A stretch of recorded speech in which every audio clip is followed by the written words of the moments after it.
بات گونجی تھی تو وہ فوراً سے اپنا ہاتھ ہٹاتی اس کی بے رحمی کو برداشت کرنے لگی کہ اس کا دورانیہ بڑھتا ہی جا رہا تھا۔ ایان خانزادہ پورے استحقاق سے اس کی نرم پنکھڑیوں کا رس اپنے حلق میں اتار رہا تھا۔ اس کی شدت پر ہالے کی آنکھوں سے آنسو بہے تھے۔ ایان اپنے منہ میں آنسوؤں اور خون کا ذائقہ گلتا محسوس کر کے ایک دم پیچھے ہوا تھا اور اپنی پھولی ہوئی سانسوں کو درست کرنے لگا۔ ہالے اس سے آزادی پر ایک دم پیچھے کو ڈا سی گئی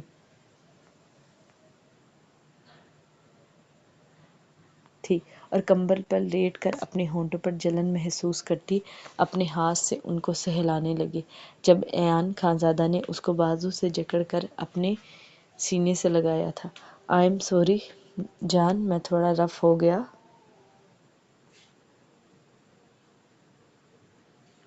لیکن تم نہیں جانتی کہ میں نے ان خوبصورت لمحوں کے لیے کتنا انتظار کیا ہے۔ لیکن کہنا پڑے گا کہ زندگی کی پہلی کس ہی میں اتنا اچھا کسر ثابت ہوا ہوں۔ ایان نے ہالے کے چہرے کو اپنے ہاتھوں کے پیالے میں لیتے اس کے لبوں پر اپنی زبان پھیرتے اس کی جلن کو کم کرنا چاہا تھا۔ اس کی بے شرم باتوں پر ہالے شرم سے اس کے سینے میں گھسی تھی۔ اس کی زبان کے لمس پر اس کو اپنے بدن میں سنسنی پھیلتی ہوئی محسوس ہوئی تھی۔ "میری جان، ابھی تو میں جا رہا ہوں، لیکن میں رات کو واپس آؤں گا، تب فرصت سے گلے لگنا، ورنہ ابھی کام خراب ہو جائے گا۔" ایان نے اس کے کان میں سرگوشی کرتے اپنے ٹاول کی طرف متوجہ کیا تھا جو اس کے سینے لگنے پر ڈھیلا ہو رہا تھا۔ اس کے اشارے پر ہالے ایک دم اس سے الگ ہوئی تھی اور اپنی آنکھوں پر ہاتھ رکھ گئی تو اس کی اس حرکت پر ایان خانزادہ کا قہقہ کمرے میں گونجا تھا۔ "ویسے اگر تم چاہو تو میں تمہارے سامنے ہی کپڑے چینج کر سکتا ہوں، اتنا تو حق ہوتا ہی ہے بیوی کا۔" ایان نے اس کو شرماتے دیکھ جھک کر بے باک سرگوشی اس کے کان میں کی تھی۔ اس کی بات پر ہالے نے اور شدت سے اپنی آنکھوں پر ہاتھ جمائے تھے۔ "ادھر آؤ، میری بات سنو۔" ایان نے بیڈ پر بیٹھتے ہالے کو اپنی گود میں منتقل کیا تھا تو اس کی مضبوطی کو محسوس کرتے ہالے کا دل حلق میں آیا تھا۔ وہ جلدی سے اس کی گود سے نکلنے کی کوشش کرنے لگی، لیکن ایان نے اس کی کوشش کو ناکام بناتے دوبارہ اس کو اپنی گود میں بٹھاتے اس کی آنکھوں سے ہاتھ ہٹا کر اس کی گہری آنکھوں میں اپنی آنکھیں گاڑ گیا۔ "میری جان، اب تو تمہاری جگہ میری گود میں ہی ہے، تو اس لیے شرمانا چھوڑو۔ بس یہ تمہارے احساس سے ہی جاگ گیا ہے، لیکن ڈرو مت، ابھی کچھ نہیں کر رہا۔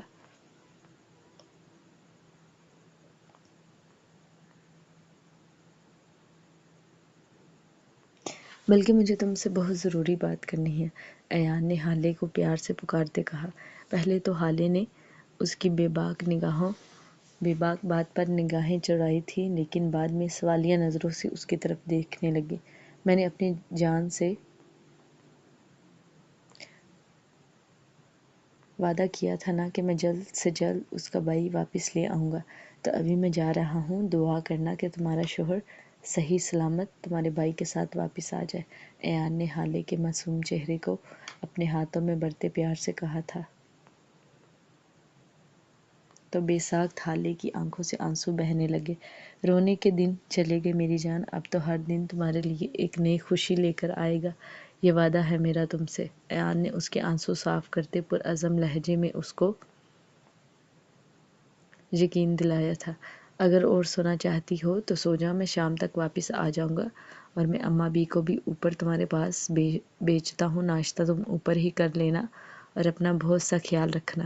ایان ہالے کو بیڈ پر بٹھاتے کمبل کو اس کی ٹانگوں پر ڈالتے اٹھ کر کھڑا ہوا تھا اور نرمی سے اسے کہتے دوبارہ ڈریسنگ روم کی طرف بڑھ گیا۔ کیونکہ ارشمان خانزادہ کے فون کالز دوبارہ آنا شروع ہو چکے تھے، اس لیے وہ جلدی سے تیار ہوتا باہر کی طرف بڑھا تھا جب اچانک دروازے تک پہنچتا واپس ہالے تک آیا اور اس کے ماتھے پر زور سے اپنے لب رکھتے واپس مڑا تھا۔ جب ہالے کی آواز اس کے کانوں میں پڑی فی ایمان اللہ۔ اس کی دعا پر ایان خانزادہ کے لب مسکراہٹ میں ڈلے تھے۔ سوات کی پہاڑیوں میں چھپے رحیم خان کے ڈیرے کے پیچھے اشمان خانزادہ کی گاڑی آ کر رکی تھی۔ روشنیوں سے سجا یہ ڈیرہ خاموش آتش فشاں کی مانند لگ رہا تھا۔ اشمان کے اثر و رسوخ سے پتہ چلا تھا کہ رحیم خان کا بیٹا بہادر خان اس وقت ڈیرے پر موجود ہے۔ اشمان، احان اور ایان تینوں خاموشی سے رحیم خان کے علاقہ میں داخل ہو چکے تھے۔ وہ جانتے تھے کہ ان کا مقابلہ آسان نہیں، لیکن ان کے دل میں جلتی چنگاری اب شعلہ بن چکی تھی۔ وہ تینوں بھائی ان کے ڈیرے پر موجود تھے۔ ان کا مقصد صرف ایان کے سالے کو بچانا ہی نہیں بلکہ اقرار شاہ کے قتل کا جرم بھی اس سے قبول کروانا تھا۔ رحیم خان ایک سرد دل اور بے رحم انسان تھا، لیکن وہ جانتا تھا کہ جب یہ بات خانوں تک پہنچی تو یقیناً وہ اس کی تباہی بن سکتے تھے۔ اشمان نے خاموشی سے ڈیرے کے پہرے دار کو قابو میں کیا تھا۔ احان نے پچھلے دروازے سے داخل ہوتے وہاں پر کھڑے گارڈز کو ایک ایک کر کے بے ہوش کرتے راستہ بنایا تھا۔ ایان بھی احان کے ساتھ ساتھ چل رہا تھا۔ وہ تینوں چاہتے تو سامنے سے بھی وار کر سکتے تھے، لیکن وہ جانتے تھے کہ اپنے کاموں کی وجہ سے رحیم خان کے ڈیرے اور گھر کے گرد ہر وقت پہرا رہتا ہے اور انہوں نے کافی تعداد میں اسلحہ بھی چھپا کر رکھا ہوتا ہے، اس لیے ان کے لیے سب سے زیادہ ضروری تھا کہ پہلے راستہ صاف کرے۔ بہادر خان ڈیرے پر بنی بیٹھک میں پلنگ پر بیٹھے سگریٹ پھونک رہا تھا جب تینوں خانزادے اس کے سامنے جا کر کھڑے ہوئے تھے۔ تینوں کی آنکھوں میں خون جھلک رہا تھا۔ تم یہاں کیسے داخل ہوا؟ تمہارا ہمت کیسے ہوا میرے علاقہ میں داخل ہونے کا؟ بہادر خان ان تینوں کو اپنے سامنے دیکھ کر ہڑ بڑھاتے ہوئے اٹھا تھا اور اس کے ساتھ اس کا وفادار بھی کھڑے ہوتے ان پر بندوق تانی تھی۔ اس کے وفادار نے بھی کھڑے ہوتے ان پر بندوق تانی تھی۔ بہادر خان، تم جرأت کی بات کرتے ہوئے اچھے نہیں لگتے۔ تم بہت اچھے سے جانتے ہو کہ تمہارا کیا ارادہ تھا، لیکن تمہیں کیا لگتا ہے ہم تینوں کے ہوتے ہوئے تم اپنے مقصد میں کامیاب ہو سکتے تھے؟ اشمان نے آگے بڑھتے ایک زوردار مکہ بہادر خان کے منہ پر جڑا تھا تو اس کے ساتھ کھڑے اس کے وفادار نے فوراً اشمان پر بندوق تانی تھی۔ اس سے پہلے کہ وہ فائر کرتا، احان خانزادہ نے آگے بڑھتے اس کی ٹانگوں میں لات مارتے اسے نیچے گرا کر بندوق اپنے قبضہ میں کی تھی۔ اس کی چیخوں کی آواز سن کر بہادر خان کا دوست جو واش روم میں تھا جلدی سے باہر آیا تھا، لیکن سامنے آغا خان کے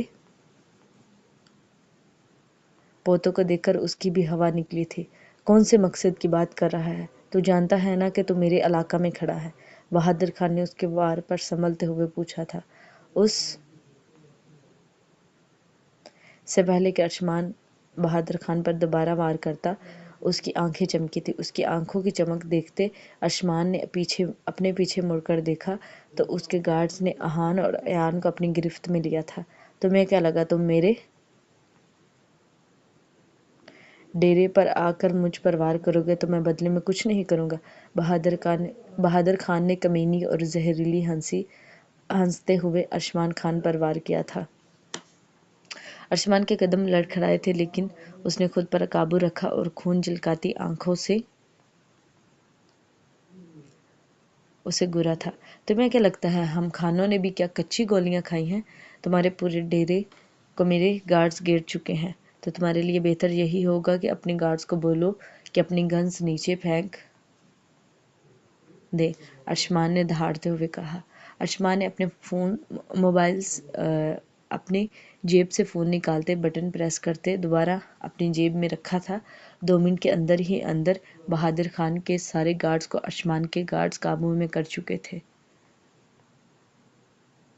اشمان ٹوٹ کر برسا تھا بہادر خان پر۔ اشمان نے غصے سے اس کی حالت بری کر چکا تھا۔ ایان اور احان حالے کے بھائی کو ڈھونڈ رہے تھے جب بہادر خان کے دوست نے موت کو سامنے دیکھتے ہوئے تھر تھر آتے ہوئے ان کو اشارے سے بتایا تھا کہ وہ کہاں ہیں، تو ایان جلدی سے اس دروازے کی طرف بڑھا تھا۔ اب مجھے بتا سالے، تو نے اقرا شاہ کو کیوں مارا؟ اشمان نے آنکھوں میں غصہ لیے اس کے سینے پر پاؤں رکھتے پوچھا تھا۔ میں نے کسی کو نہیں مارا، ہم تو جانتا بھی نہیں کہ اقرا شاہ کہاں ہے۔ بہادر خان اس کے منہ سے اقرا شاہ کی بات سن کر ہڑبڑایا تھا۔ اس کی آنکھوں میں خوف کی لہر دوڑی تھی۔ ہڑبڑاتے ہوئے وہ جھوٹ بولنے لگا، تمہیں کیا لگتا ہے میں تیرے ڈیرے پر یہاں کیا کر رہا ہوں؟ اگر چاہتا ہے کہ تمہیں نہ ماروں تو جلدی سے بتا، تم نے اقرا شاہ کا قتل کیوں کیا؟ کیونکہ تمہاری پھپھو نے میرے عشق کو ٹھکرا دیا تھا۔ میں اس سے پہلی نظر میں عشق کر بیٹھا۔ میں نے بہت عزت سے تمہارے گھر رشتہ بھیجا، لیکن آغا خان نے انکار کر دیا۔ میں نے اس دن ہی قسم کھائی تھی کہ اس کے خاندان کو برباد کر دوں گا، تو سب سے پہلے اس انسان کو کیوں نہ مارتا جس نے 23 سال اس پر حق جتایا تھا۔ بہادر خان موت کے ڈر سے اسے ساری بات بتا گیا تو اشمان خانزادہ کی آنکھوں میں نمی آئی تھی۔ اس نے اپنے بوٹ سے زوردار ضرب بہادر خان کے سر پر لگائی تھی۔ محبت میں ٹھکرایا گیا انسان بدلہ نہیں لیتا، خون نہیں کرتا۔ تم نے ظلم کیا ہے اور اب تمہیں اس کا حساب دینا ہی ہوگا۔ اشمان نے بہادر خان کی حالت بری کرتے ایک گارڈ کو اس کو اپنی گاڑی میں ڈالنے کا اشارہ کیا تھا۔ اس کے گارڈ نے آگے بڑھتے ہوئے جلدی سے اسے اپنے کندھے پر اٹھایا اور اشمان خانزادہ کی گاڑی کی ڈگی میں ڈال دیا۔ اشمان خانزادہ کے قدموں کا رخ اب ایان اور احان کے پیچھے تھا، کیونکہ حالے کا بھائی باڈی گارڈز کی رکھوالی میں رکھا گیا تھا۔ اشمان جیسے ہی اس کمرے میں داخل ہوا جہاں حالے کے بھائی کو بند کیا گیا تھا، تو ایان اور احان دونوں ہی گارڈز کی بری حالت کر رہے تھے۔ جب پیچھے سے ایک گارڈ نے ایان پر وار کرتے ایان خانزادہ کی شرٹ کو پیچھے کی طرف کھینچا تھا۔ ایان خانزادہ تو اپنی جگہ سے نہیں ہلا تھا، لیکن اس کی شرٹ پیچھے سے پھٹ کر اس گارڈ کے ہاتھ میں آ گئی تھی۔ اشمان نے یہ دیکھتے اپنی پسٹل سے گارڈ کی نبز پر وار کرتے اسے بے ہوش کیا تھا۔ سالے، مجھے تو لگا تھا کہ یہاں تیری رات کی محنت کا رزلٹ نظر آئے گا اور تمہاری یہ کمر ناخنوں سے چھلی ہوگی، لیکن تمہاری صاف کمر دیکھ کر تو لگ رہا ہے تم شادی شدہ ہو کر بھی کنوارے ہی ہو۔ اشمان نے ایان کے کندھے پر ہاتھ رکھ کر اس کی کمر کو دیکھتے اس پر چوٹ کی تھی تو ایان خانزادہ کی آنکھیں سرخ ہوئی تھی۔ لالا! ایان نے اشمان کی طرف دیکھتے نروٹھے پن سے پکارا تھا۔ کیا لالا؟ جتنے تم نکاح کے لیے اتاولے ہو رہے تھے مجھے تو لگا تھا کہ تمہارا بدن تمہاری بیوی کے ناخنوں سے چھلا ہوگا، لیکن تم تو ابھی بھی ورجن ہی ہو۔ اشمان خانزادہ نے ایان کے کان میں سرگوشی کرتے اس کے کانوں کو سرخ کیا تھا، جبکہ احان خانزادہ اس کی بات سن کر ہنسا تھا تو اس نے ان دونوں کی طرف غصے سے دیکھتے اپنا چہرہ دوسری طرف کیا تھا۔ اب یہ عورتوں کی طرح ناراض ہونا بند کر اور اپنے سالے کو ہوش میں لا، ورنہ یہ نہ ہو کہ گھر جا کے تمہاری بیوی ہی تمہارے ہوش اڑا ڈالے۔ احان خانزادہ نے اس کے سرخ پڑتے چہرے پر چوٹ کرتے اسے شجاع کی طرف متوجہ کیا تھا۔ ایان خانزادہ نے آگے بڑھتے اسے رسیوں سے آزاد کرتے اپنے کندھے پر ڈالا تھا، باہر کی طرف رک کر گیا۔ تینوں بھائی فتح کے ساتھ اپنے بارو پرسنالٹی کے ساتھ گاڑی میں بیٹھے تھے۔ اشمان خانزادہ نے زن سے گاڑی بھگائی تھی اور اس کے پیچھے ہی اس کی گارڈز کی گاڑیاں رواں تھیں۔ پتہ نہیں یہ بات اب حویلی میں کون سا نیا طوفان لے کر آنے والی تھی، لیکن وہ تینوں اس وقت مطمئن نظر آ رہے تھے۔ ایان خانزادہ شجاع کو ہوش میں لانے کی کوشش کر رہا تھا، لیکن وہ 15 سال کا بچہ گارڈز کی دھلائی ہوتے دیکھ اپنی ہوش گنوا بیٹھا تھا۔ امید ہے گائز آج کی ایپیسوڈ آپ سب لوگوں کو پسند آئی ہوگی، so don't forget to subscribe and like thank you so much. ہنستے رہے، مسکراتے رہے۔